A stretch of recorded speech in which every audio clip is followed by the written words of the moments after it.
All right, so we are all guilty of this. Overthinking an outfit for an event because you know certain people will be there, comparing yourself. Maybe it's you stop wearing something because somebody says it's no longer on trend. That is why today I'm going to share 7 of my habits that help me stop giving a fuck.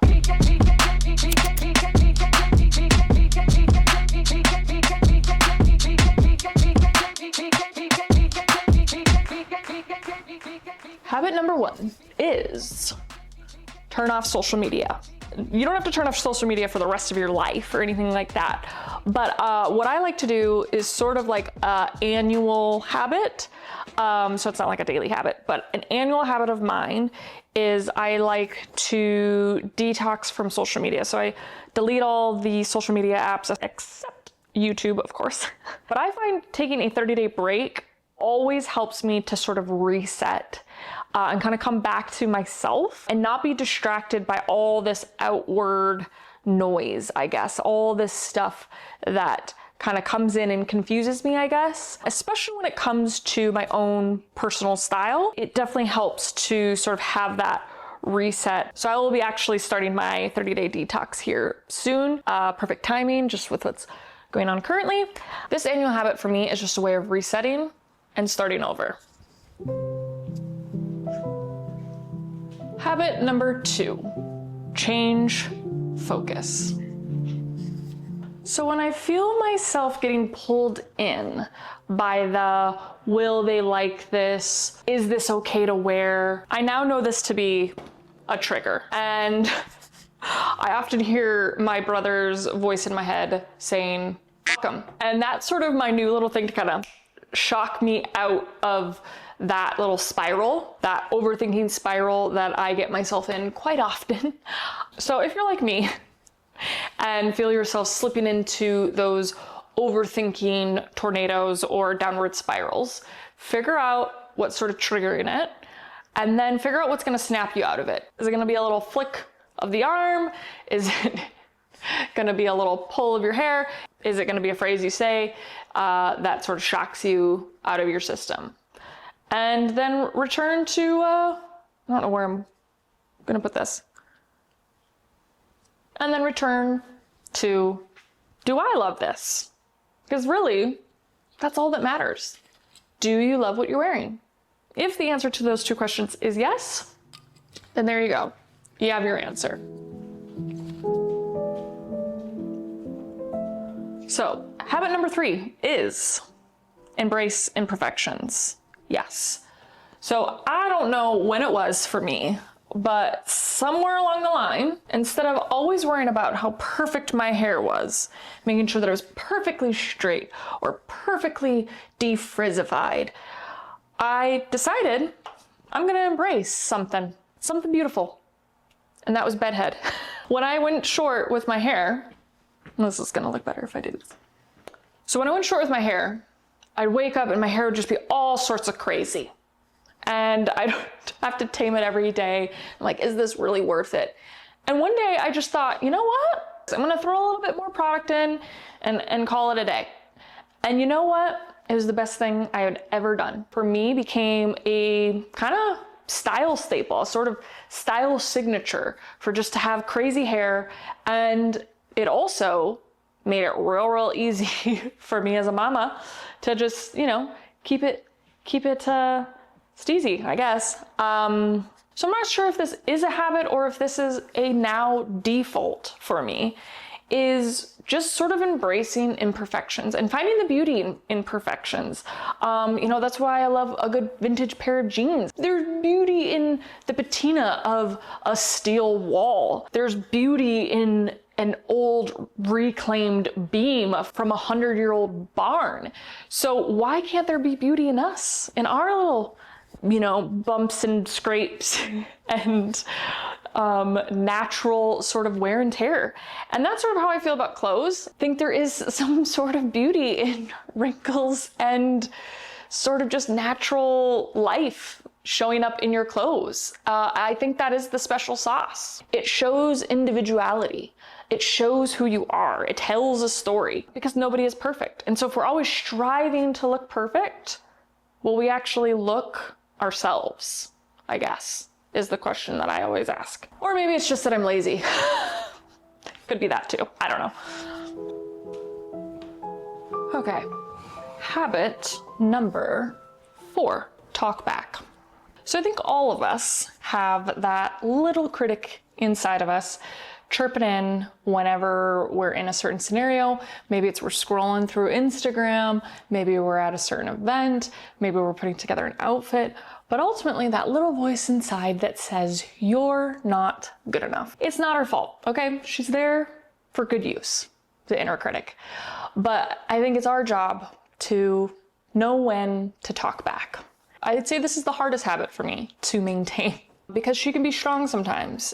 And something that helped me was to empower my inner ego so that she could have a good conversation with that inner critic and start talking back. One of the things I always feel insecure about is whether or not my outfit looks too masculine. And at the end of the day, I really like my outfit and feel really good in that outfit. But for whatever reason, my inner critic might not agree. And so she likes to let me know, hey, I like this outfit. I feel fantastic in this outfit. I feel empowered in this outfit, and I feel edgy in this outfit. So you know what? I like this outfit. I'm gonna wear it. Easy as that. I mean, it's really not as easy as that, but it definitely helps. So habit number 5, adjust your perspective.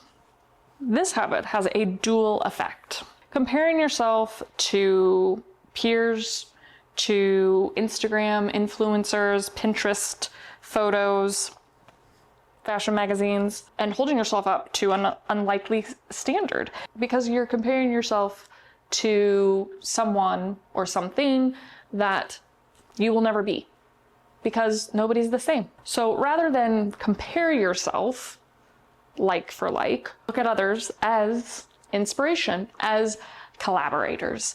By doing this, it makes it a whole lot easier to confront social media, to enter into a room, socialize with new people, or just simply flip through a magazine. The ripple effect is that you will no longer care about what other people are thinking because you are no longer comparing yourself to them and seeing them as competition. You are now looking at them as a collaborator, as a partner, as inspiration, and therefore creating more clarity, more openness, and more freedom.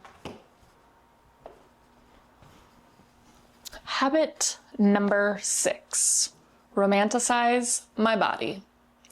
I think one of the things that gets in the way a lot of the times about us caring about what other people think is our own self-consciousness about our bodies. And I think one thing is important to remember is that everybody, no matter who they are, they could be an absolute fierce supermodel and they will still have insecurities about their body. So a habit that helps me to kind of rid myself of a lot of that pent up, self-criticism is to romanticize my body. Postpartum recovery after having twins definitely has an effect on the body. And for a long time, I couldn't stop looking at my body as if it was some balloon that had been inflated and deflated, several times. So instead, I chose to look at my body as if it was Rachel McAdams in a love scene with her soft belly, untoned arms, but still looking as gorgeous and radiant and beautiful as ever. I'm not actually sure if Rachel McAdams has ever been nude in a movie or done a love scene. No, she has. No. Notebook. Right? You get my point. I chose to look at my body like I would look at an actress's body in a love scene. No matter the shape, size, tone, level of toneness, cellulite, color, whatever it is. We look at those bodies as beautiful. Why can't we do the same for our own? So for me, that was eye-opening. It's crazy because when you start to love yourself and start to love your own body and who you are and the things you wear and the things you do, all of a sudden, people's judgments, none of it matters. Habit number 7, reset to default mode. So why was Iris Amfell such a fierce fashion icon? Well, because she did not give one F about what people thought about her. Well, maybe she did. I didn't know her. But I'm assuming she didn't, because if she cared whether or not florals or black round framed glasses or stacked bangles were on trend or not, we wouldn't have had the beacon of fresh air that was Iris Amfell. So the next time Tozy Rosie Mosey tells you that skinny jeans are out of style, or that black is out and brown is in, you will have default mode that just doesn't give a